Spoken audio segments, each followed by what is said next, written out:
ನಮಗೆ ಅನುಗ್ರಹ ದೇವರಿಗೆ ಈ ದೇವಸ್ಥಾನ ಯಾವ ದೇವಸ್ಥಾನವೂ ಬೇಕಾಗಿಲ್ಲ, ನಮಗೋಸ್ಕರ ಬೇಕಾಗಿದೆ. ಆದ್ದರಿಂದ ನಮ್ಮ ಕರ್ತವ್ಯವನ್ನು ನಾವು ಪೂರ್ಣವಾಗಿ ನೆರವೇರಿಸಿದರೆ ಭಗವಂತ ಪ್ರಸನ್ನನಾಗಿ ನಮ್ಮನ್ನು ಅನುಗ್ರಹಿಸ್ತಾನೆ.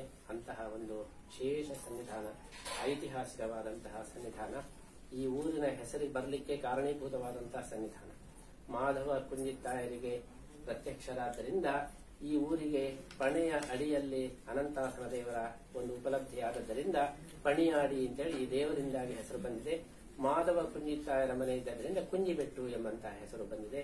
ಹಾಗಾಗಿ ಈ ಊರಿನ ಹೆಸರು ಬರಲಿಕ್ಕೇನೆ ಕಾರಣ ಈ ಸನ್ನಿಧಾನ.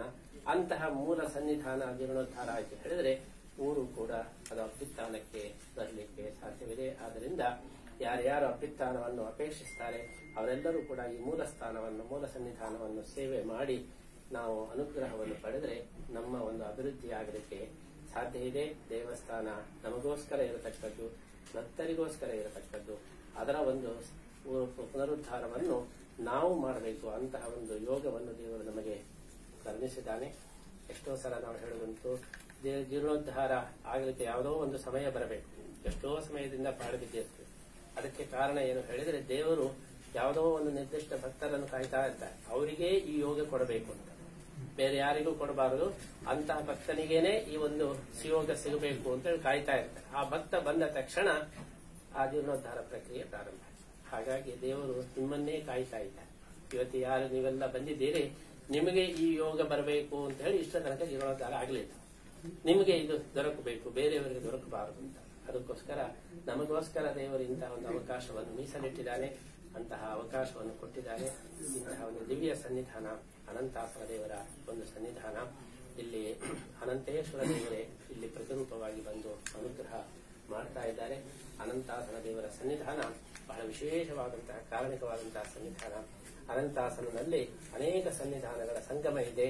ಬದರಿನಾರಾಯಣನ ಸಂಗಮ, ಪರಶುರಾಮ ದೇವರ ಸಂಗಮ, ಅದೇ ರೀತಿ ಅನಂತ ಪದ್ಮನಾಭ ದೇವರ ಸಂಗಮ, ಎಲ್ಲ ವಿಶೇಷ ಸನ್ನಿಧಾನಗಳ ಸಂಗಮ ಅನಂತಾಸನ ದೇವರು. ಅಂತಹ ದೇವರು ಇಲ್ಲಿ ಲಕ್ಷ್ಮೀ ಸಾನ್ನಿಧ್ಯದ ಜೊತೆಗೆ ಯಾರ್ಯಾರಿಗೆ ವಿವಾಹವಾಗಲಿಲ್ವೋ ಅವರಿಗೆ ವಿವಾಹ ಯೋಗವನ್ನು ಕರುಣಿಸತಕ್ಕಂತಹ ದೇವರು ಇಲ್ಲಿ. ಯಾರ್ಯಾರಿಗೆ ಸಂಪತ್ತು ಬೇಕು ಅವರಿಗೆ ಸಂಪತ್ತನ್ನು ಕರುಣಿಸತಕ್ಕಂತಹ ಒಂದು ಸನ್ನಿಧಾನ ಇಲ್ಲಿ ಇದೆ ಎಂಬುದಾಗಿ ಅಷ್ಟಮಂಗಲ ಪ್ರಶ್ನೆಯಲ್ಲಿ ನಮಗೆ ತೋರಿ ಬಂದಿದೆ. ಅಂತಹ ಒಂದು ವಿಶೇಷ ಸನ್ನಿಧಾನದ ಒಂದು ಜೀರ್ಣೋದ್ಧಾರ ಮಾಡತಕ್ಕಂತಹ ಈ ಒಂದು ವಿಶೇಷ ಸಂದರ್ಭ ನಮಗೆ ಎಲ್ಲರಿಗೂ ಕೂಡ ಭಕ್ತರಿಗೆ ಬಂದದ್ದು ನಮಗೆ ಬಹಳ ಒಂದು ಸುಯೋಗ ಎಂಬುದಾಗಿ, ಭಾಗ್ಯ ಎಂಬುದಾಗಿ ನಾವು ಭಾವಿಸಬೇಕು. ಆ ದೇವರ ವಿಶೇಷ ಸೇವೆ ಮಾಡಿ ನಾವು ವಿಶೇಷವಾದಂತಹ ಅನುಗ್ರಹವನ್ನು ಪಡೆಯುವ ಹಾಗೆ ಆಗಬೇಕಾದಕ್ಕೋಸ್ಕರ ಉತ್ಥಾನ ದ್ವಾದಶಿ ದಿವಸ ಇವತ್ತೇನು ನಾವು ಶಿಲಾ ಮುಹೂರ್ತವನ್ನು ಮಾಡಿದ್ದೇವೆ.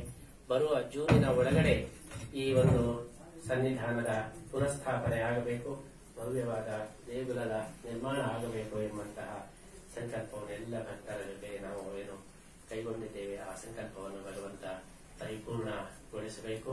ಇವತ್ತು ಈ ಒಂದು ಸಂಕಲ್ಪದಲ್ಲಿ ಯಾರ್ಯಾರು ಭಾಗಿಯಾಗಿದ್ದಾರೆ ಅವರಿಗೆಲ್ಲರಿಗೂ ಕೂಡ ಈ ದೇವಸ್ಥಾನ ನಿರ್ಮಾಣದ ಫಲ ಸಿಗಬೇಕು. ಪ್ರತಿಯೊಬ್ಬರಿಗೂ ಕೂಡ ಜೀವನದಲ್ಲಿ ನಾನೊಂದು ದೇವರ ಮಂದಿರ ಕಟ್ಟಿಸಬೇಕು, ದೇವಸ್ಥಾನ ಕಟ್ಟಿಸಬೇಕು ಅಂತ ಹೇಳಿ ಅಪೇಕ್ಷೆ ಇರ್ತದೆ. ಆದರೆ ಎಲ್ಲರೂ ದೇವಸ್ಥಾನವನ್ನು ಕಟ್ಟಿದ್ರೆ ಅದನ್ನು ಮೈಂಟೈನ್ ಮಾಡಲಿಕ್ಕೆ ಯಾರಿಂದಲೂ ಸಾಧ್ಯ ಇಲ್ಲ. ಎಲ್ಲಿ ದೇವಸ್ಥಾನ ಸನ್ನಿಧಾನ ಜೀರ್ಣೋದ್ಧಾರ ಆಗ್ತದೆ ಅಲ್ಲಿ ನಾವು ಕೂಡ ಸೇರಿಕೊಂಡ್ರೆ ನಮಗೂ ಕೂಡ ಆ ದೇವ ಮಂದಿರ ನಿರ್ಮಾಣದ ಒಂದು ಭಾಗ್ಯ ದೊರಕತೆ. ಜೀವನದಲ್ಲಿ ಎಲ್ಲರಿಗೂ ದೊರಕತಕ್ಕಂತಹ ಅವಕಾಶಗಳೆಲ್ಲ ನಮಗೆ ದೇವರಂತಹ ಅವಕಾಶವನ್ನು ಕೊಟ್ಟಿದ್ದಾರೆ. ಆ ಅವಕಾಶವನ್ನು ನಾವೆಲ್ಲರೂ ಕೂಡ ಒಂದು ಪೂರ್ಣವಾಗಿ ಉಪಯೋಗ ಪಡೆದುಕೊಂಡು ಆ ದೇವರ ವಿಶೇಷ ಸನ್ನಿಧಾನಕ್ಕೆ ನಾವೆಲ್ಲರೂ ಕೂಡ ಸನ್ನಿಧಾನದ ಅನುಗ್ರಹಕ್ಕೆ ಪಾತ್ರರಾಗೋಣ ಅಂತ ಹೇಳಿ ಸಂದರ್ಭದಲ್ಲಿ ನಾವು ಹಾರೈಸ್ತಾ ಇದ್ದೇವೆ. ಕೊರೋನಾ ಸಂದರ್ಭದಲ್ಲಿ ಇಂತಹ ಒಂದು ಜೀರ್ಣೋದ್ಧಾರದ ಪ್ರಕ್ರಿಯೆಗೆ ಕೈ ಹಾಕಕ ಒಂದು ಸಂದರ್ಭ ಅಲ್ಲ. ಆದರೂ ಕೂಡ ನಾವು ಬ್ಯಾಂಕ್ನಲ್ಲಿ ಸಾಲ ಮಾಡಿ ಆದರೂ ಕೂಡ ಈ ಒಂದು ಕಾರ್ಯವನ್ನು ಮಾಡಬೇಕು ಅಂತ ಹೇಳಿ ಬೆಳಗುಬೆಟ್ಟು ಬ್ಯಾಂಕ್ನಲ್ಲಿ ಸಾಲವನ್ನು ಇಟ್ಟುಕೊಂಡು ಆ ಸಾಲದ ಮುಖಾಂತರ ಆದರೂ ಕೂಡ ಈ ಒಂದು ದೇವರ ಕಾರ್ಯ ಆಗಬೇಕು ಅಂತ ಹೇಳಿ ಇದಕ್ಕೆ ಬೇಕಾದಂತಹ ಸಾಲವನ್ನು ಸ್ಯಾಂಕ್ಷನ್ ಮಾಡಿಕೊಂಡು ನಾವು ಪ್ರಾರಂಭ ಮಾಡ್ತಾ ಇದ್ದೇವೆ. ಎಲ್ಲ ಭಕ್ತರು ಕೂಡ ಇದರಲ್ಲಿ ಕೈ ಜೋಡಿಸಿ ಈ ದೇವರಿಗೆ ಸಾಲ ಇರಬಾರದು, ದೇವರ ಕೆಲಸ ಇದು ಪರಿಪೂರ್ಣವಾಗಿ ಯಾವುದೇ ಋಣ ಇಲ್ಲದೆ ಆಗಬೇಕು ಎಂಬುದಾಗಿ ನೀವೆಲ್ಲರೂ ಕೂಡ ಸಂಕಲ್ಪ ಮಾಡಬೇಕು.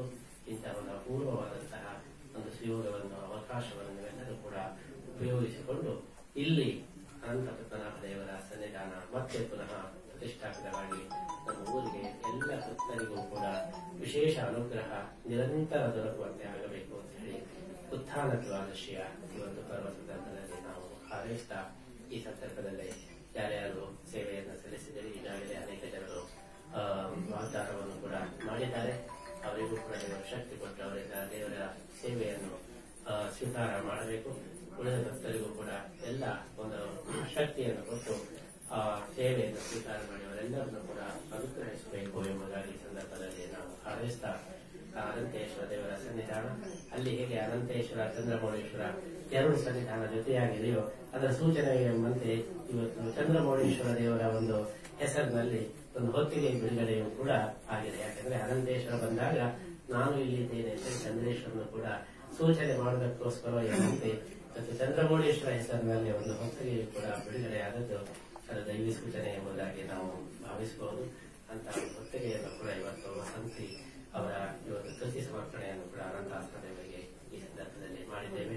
ದೇವರು ಹೇಳುವಾಗ ನಾವು ದೇವರಿಗೆ ಒಂದು ಒಳ್ಳೆಯ ಗಿಫ್ಟ್ ಅನ್ನು ಕೊಟ್ಟರೆ ದೇವರು ಪ್ರತಿಯಾಗಿ ವಿಶೇಷ ಅನುಗ್ರಹವನ್ನು ಮಾಡ್ತಾರೆ. ಅಂತಹ ಒಂದು ವಿಶೇಷವಾದ ಸೇವೆಯ ಸಂಕಲ್ಪವನ್ನು ನಾವು ಇವತ್ತು ಮಾಡಿದ್ದು ಪರಿಪೂರ್ಣವಾಗಲಿ ಎಲ್ಲ ಭಕ್ತರಿಗೂ ಕೂಡ ಆ ದೇವರ ಒಂದು ಸೇವೆ ಮಾಡುವ ಯೋಗ ದೊರಕಿ ಆ ದೇವರ ವಿಶೇಷ ಸನ್ನಿಧಾನ ಇಲ್ಲಿ ಮತ್ತೆ ಪುನಃ ಮೂಡಿ ಬಂದು ನಮ್ಮನ್ನೆಲ್ಲ ಅನುಗ್ರಹಿಸುವಂತಾಗಲಿ ಅಂತ ಹೇಳಿ ಸಂದರ್ಭದಲ್ಲಿ ಪ್ರಾರ್ಥಿಸುತ್ತಾ ನಮ್ಮ ಮಾತನ್ನು ಮುಗಿಸುತ್ತಾರೆ.